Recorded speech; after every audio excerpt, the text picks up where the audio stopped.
signori, buonasera. Guarda che arrivano gli ultimi. Alla fine della festa finiamo anche a Volve. Cosa succede adesso qua? Se parli in Veneto mi capisci tutti? Veneto, No, parlo in italiano. Mettiamo i sottotitoli. ma no, Veneto antico però. Allora, va bene. Era uso fare alle divinità delle offerte votive con i più differenti significati. Nei 2 scorsi anni, durante Medoacus, offrivamo delle spade. Io ho detto, scusate, basta, cioè bisogna cambiare, bisogna dare alla gente qualcosa di nuovo, far vedere cosa succedeva nei vari aspetti. Quindi quest'anno invece di una spada offriremo un anello. Simbologia dell'anello è abbastanza classica.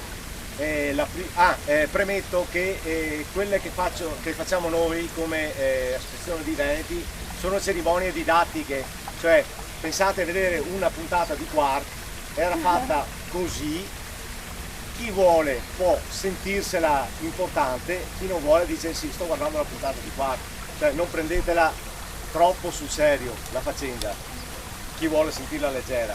Allora, il dono dell'anello, simbolo dell'anello, il più classico, marito e moglie, simbolo di unione.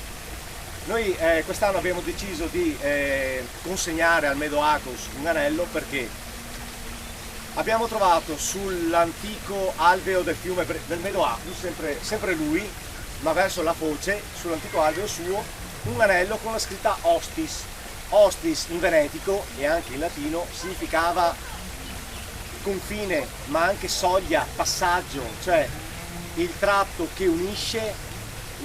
Questo è la soglia, le due parti, la parte del Medoacus divina, la parte umana che si sforza di diventare divina.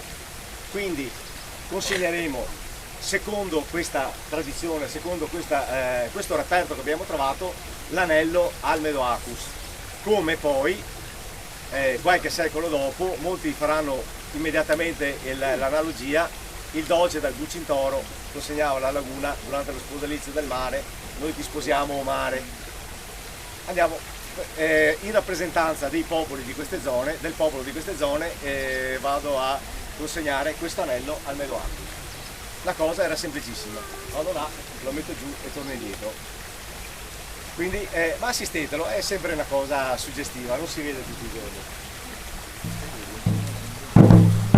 Il problema è non scivolare sul fondo sabbioso.